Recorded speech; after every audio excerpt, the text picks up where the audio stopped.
8장, 오늘 사무엘상 8장도 오늘 제목이 진정한 안전지대입니다. 제목이 진정한 안전지대. 우리 한번 8장 1절부터 9절까지입니다.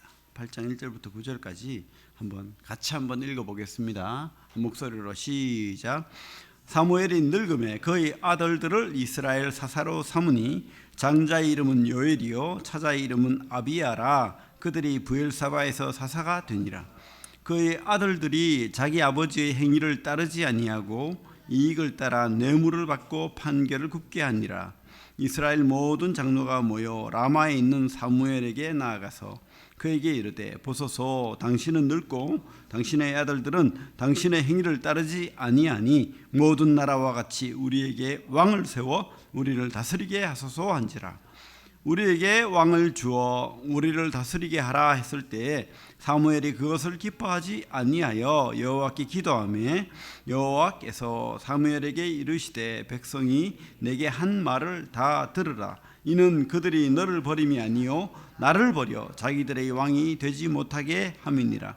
내가 그들을 애굽에서 인도하여 낸 날부터 오늘까지 그들이 모든 행사로 나를 버리고 다른 신들을 섬김같이 내게도 그리하는도다. 그러므로 그들의 말을 듣되 너는 그들에게 엄히 경고하고 그들을 다스릴 왕의 제도를 가르치라. 진정한 안전지대라는 제목으로 말씀 나누기를 원합니다. 사무엘이 늙었죠. 영웅 사무엘이 지금 늙었습니다. 그런데 이 늙은 사무엘이 사사를 누구로 삼았습니까? 자기 아들들을 이스라엘의 사사로 삼았다라고 하고 있습니다. 참 사무엘이 이름도 잘 지어요. 아들에 대한 자식들은 기대가 있죠. 이름을 요엘이라고 합니다. 여호와는 하나님이시다. 좋은 이름 아닙니까? 자식을 넣으면 이 이름으로 지으십시오. 요엘 좋습니다. 또 아비야. 여호와는 나의 아버지시다. 아비야. 그죠? 이름이 너무 좋죠. 이름을 잘 지어야 됩니다. 하나님의 기쁨, 성은 뭐 이렇게. 이름 잘 지어야 됩니다. 근데 문제는 이놈의 자식들이 그의 아들들이 자기 아버지의 행위를 따르지 아니하고 이익을 따라 뇌물을 받고 판결을 굽게 하니라. 사사들의 역할이 정치적인 지도자도 맞지만은 이렇게 판결, 그래서 재판관 역할을 하는 거예요. 그래서 사사라고 하는 겁니다. 그죠? 근데 이익을 따라서 돈을 좋아해서 돈 한 봉투 이렇게 주면은 두 사람이 지금 재산권 다툼을 하고 있는데 누가 돈을 많이 주나? 이 사람 많이 주면 네가 옳고 이 사람 많이 주면 네가 옳고 잃어버리는 거예요. 하나님 앞에 가장 나쁜 그저 정의가 하나님 기뻐하는 겁니다. 그런데 정의롭지 못한 그런 일을 하는 거예요. 그러니까 사람들이 화가 났어요. 당신도 필요 없다. 이제 사무엘 당신도 늙고 당신 자식들은 더 나쁘고 왕을 달라. 그죠? 좀 느껴지는 바가 없습니까? 사무엘 참 훌륭한 한나의 아들인데, 우리 딸 한나의 아들인데, 그죠? 엘리의 교훈을 잊어버린 거예요. 우리가 교훈을 잊으면 안 돼요. 절대 교훈을 잊으면 안 됩니다. 사무엘이 그죠? 엘리와 엘리 자식과 그 가문이 다 죽고 멸망한 그 교훈을 가졌잖아요. 그런데도 자식 교육은 내 마음대로 안 돼. 맞아요. 안 되죠. 이름을 좋게 짓고 이렇게 했겠죠. 참 어렵습니다. 자식 교육 내 마음대로 됩니까? 하지만 저는 이 사무엘이 조금 똑같은 실수를 하고 있다는 생각이 들어요. 왜냐하면 그의 아들들을 이스라엘 사사로 삼았다. 백성들이 인정받는 또 그죠? 사무엘처럼 그렇게 하나님 앞에 신실한 사람을 인도자, 지도자로 세워야 되는데 자기 자식들을 세운 거예요. 자기 자식이라도 훌륭하면 세울 수 있습니다. 어떤 목사님이 큰 교회를 하는데 자기 자식을 목사로 다 자기 후임으로 할 수 있죠. 저는 꼭 나쁘다고 보지 않아요. 훌륭하면. 근데 그것이 아니라 어떤 자기의 어떤 허물을 가리기 위해서, 아니면 어떤 자기가 가진 그런 혜택, 권력을 물려주기 위해서, 그건 잘못된 거죠. 근데 뭔가 잘못된 것 같아요. 한나의 기도가 사무엘에게까지 이어졌지만 3대를 가지 못하는, 그죠? 그래서 우상이 되어버린 거예요, 자식이. 우리 여기 앞부분의 7장에 블레셋과의 전쟁에서 이기게 된 계기가 뭡니까? 그렇게 블레셋에게 고통당하고 그렇게 했는데 승리했어요. 어떻게? 바알과 아스타롯을 제거하는. 그렇게 하나님 말하지만은 다 각자 자기 집안에 아니면 자기 마음속에 우상이 따로 있는 거예요.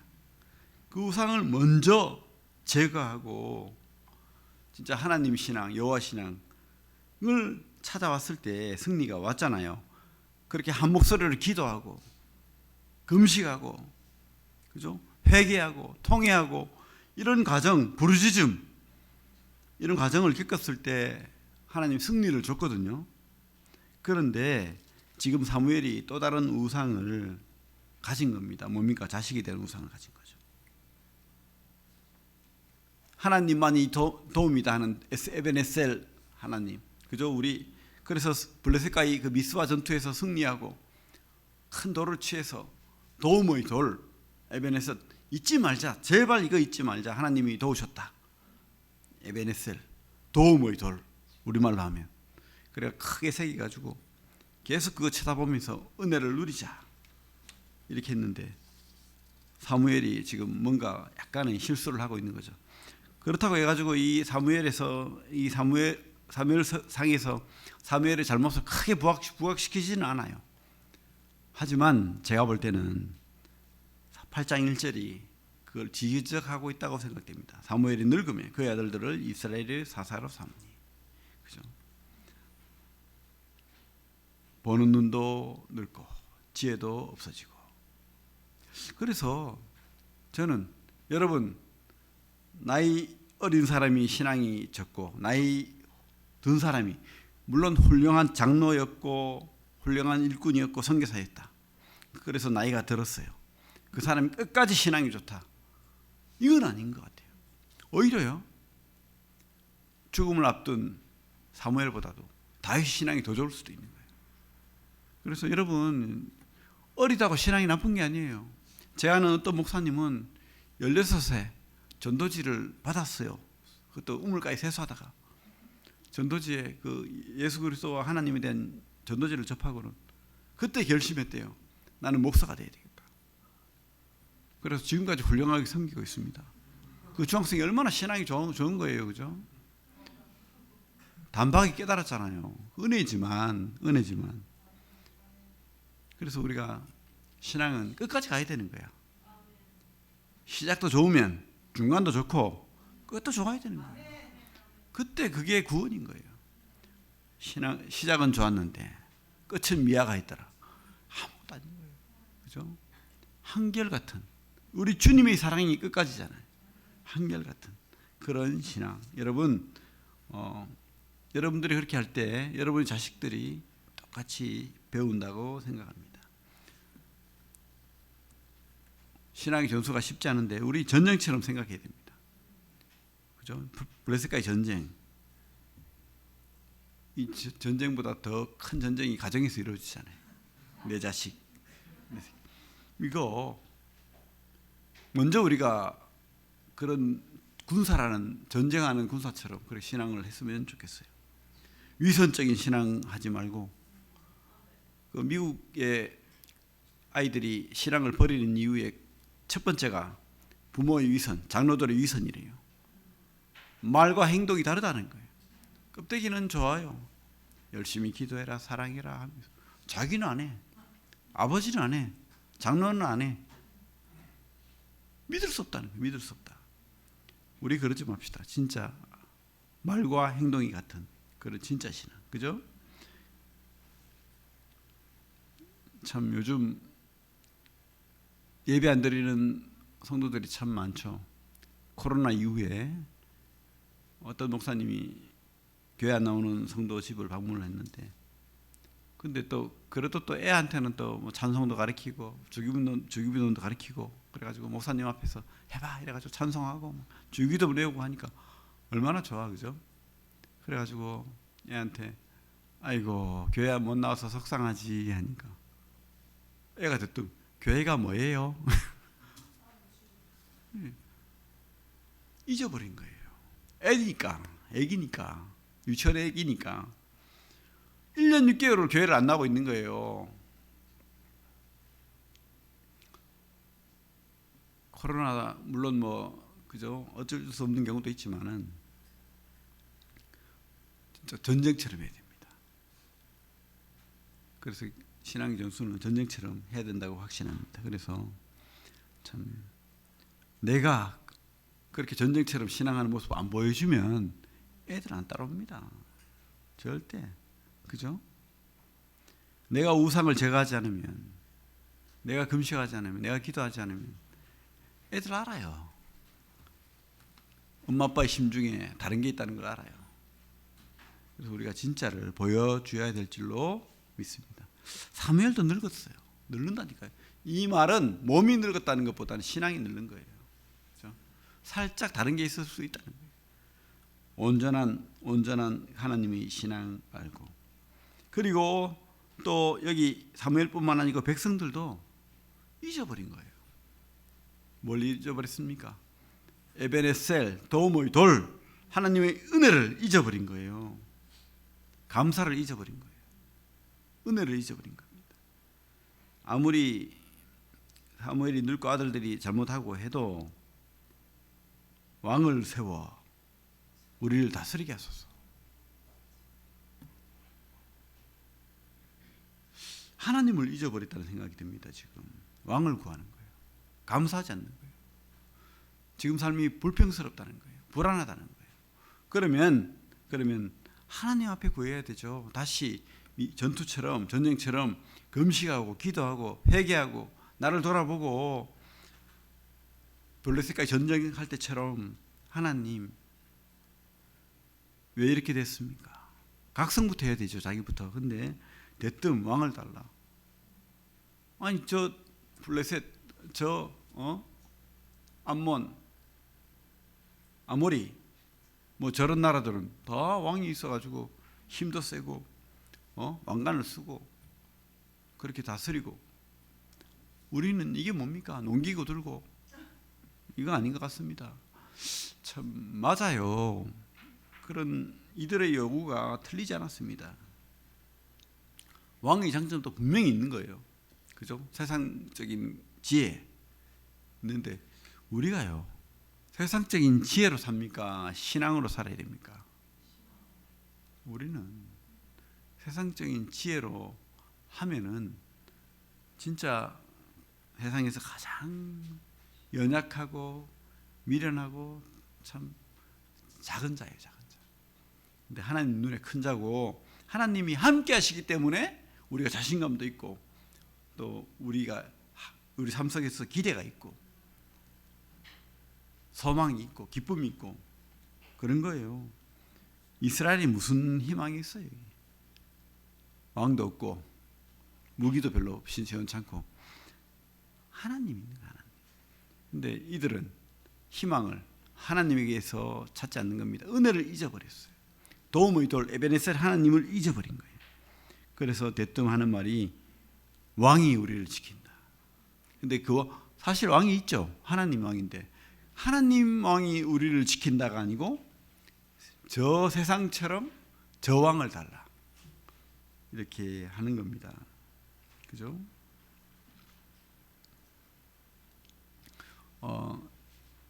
진짜 여러분 마법을 원하십니까? 우리가 뭐 주문해 오면 쫙 열리고, 제가 비법을 가르쳐 드릴게요. 진짜 있습니다. 그게 바로 감사예요. 왕을 달라 하지 말고 왕 대신 하나님께 감사하십시오. 나를 도우신 하나님, 함께 하시는 하나님, 지금까지 나 먹여 살리신 하나님, 숨쉬게 하시는 하나님, 창조하신 하나님, 하루에도 할 수 있는 만큼 10번이든 20번이든 100번이든 감사하십시오. 그러면 여러분들의 기쁨을 주실 것이고, 여러분들이 신앙 안에서 하나님이 기뻐하지 않는 일이 아닌 이상 여러분의 삶을 책임질 거예요. 저는 확신합니다.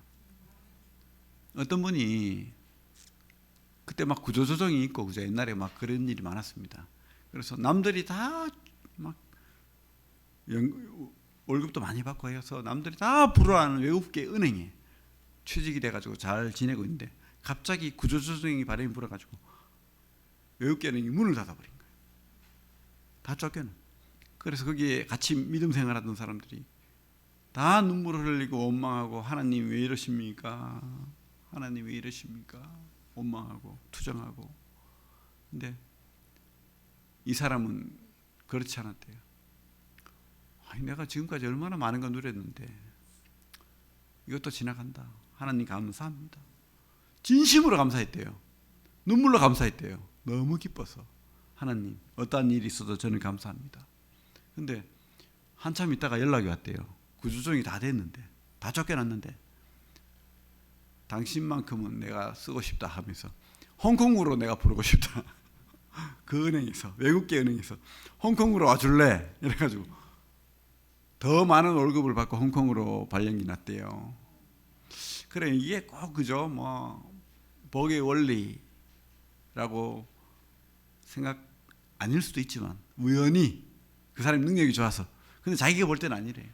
하나님 은혜라는 거야, 은혜. 내가 감사했더니, 내가 진심으로 감사했더니 하나님이 나를 내가 감사한 만큼 갚아주신다는 거예요. 저는 이 사람의 간증을 믿습니다. 우리가 어떠한 일이 있더라도 이런 배은망덕한 백성처럼 굴지 말고 진짜 감사합시다. 끝까지 감사합시다. 그러면 하나님께서 위로하시고 회복하시고 좋은 길을 열어주신다. 믿습니다. 이런 분들의 간증이 참 많아요. 저도 그렇고. 저도 그래요, 사실은. 진짜 최하까지도 내려가 봤거든요. 근데 원망하지 않았습니다. 뭐 투정은 했는데 원망까지는 안 했어요. 어쨌든 하나님 감사합니다. 끝이 감사했어요. 하나님은 어쨌든 우리 인생을 책임져 주실 것입니다. 우리 누가복음 말씀 보겠습니다. 누가복음 17장 신약 124페이지 17장 11절부터 19절까지 읽어보겠습니다. 11절부터 19절까지 같이 읽겠습니다. 시작. 예수께서 예루살렘으로 가실 때에 사마리아와 갈릴리 사이로 지나가시다가 한 마을에 들어가시니 나병 환자 10명의 예수를 만나 멀리 서서 소리를 높여 이르되 예수 선생님이여 우리를 불쌍히 여기소서 하거늘 보시고 이르시되 가서 제사장들에게 너희 몸을 보이라 하셨더니 그들이 가다가 깨끗함을 받은지라. 그 중에 한 사람이 자기가 나은 것을 보고 큰 소리로 하나님께 영광을 돌리며 돌아와 예수의 발 아래에 엎드려 감사하니 그는 사마리아 사람이라. 예수께서 대답하여 이르시되 10사람이 다 깨끗함을 받지 아니하였느냐? 그 아합은 어디 있느냐? 이방인 외에는 하나님께 영광을 돌리러 온 자가 없느냐 하시고 그에게 이르시되 일어나 가라 내 믿음이 너를 구원하였느니라 하시더라. 10명 중에 진짜 구원받은 사람은 육체적 구원 말고 우리 주님으로부터 진짜 구원받은 사람 한 사람인 거예요. 감사하는 사람. 가라 너희 믿음이 구원하였느니라. 끝까지 우리 영광 돌립시다. 어떤 일이 있더라도 끝까지 감사합시다. 그러면 하나님이 책임집니다. 어떤 방식으로든지 책임집니다. 그렇다고 뭐 여러분들이 막 원하는 모든 것을 다 주신다 이게 아니에요. 최고의 기쁨을 성경 말씀에도 있잖아요. 평안을 허락하신다는 거예요. 평안을. 그 기쁨, 그 확신을 가지시고 하나님 앞에 나아가길 바랍니다. 다시 돌아오면 하나님 어쨌든요 자기 자식은 하나님 사랑하세요. 이렇게 투정 부리고 왕을 주십시오. 우리의 왕 당신은 왕이 아닙니다. 이러면 하나님 뭐 필요 없고 우리에게는 왕이 필요합니다. 했을 때 하나님이 허락하셔요. 알죠 그 마음을. 그 중심에 우리 하나님은 인간의 중심을 보거든. 근데 그 중심에 하나님이 없다는 것을 알아요. 하지만 어떻게 합니까? 왕을 줘라. 왕을 세워라. 그러면서 왕의 제도를 가르쳐라. 그래서 저 왕을 세울 수 있도록 하십니다. 하나님은 여러분들의 삶 속에 약간의 실수와 허물과 미련함 다 용서하시고 또 품으시고 그렇게 끝까지 사랑하십니다. 그죠?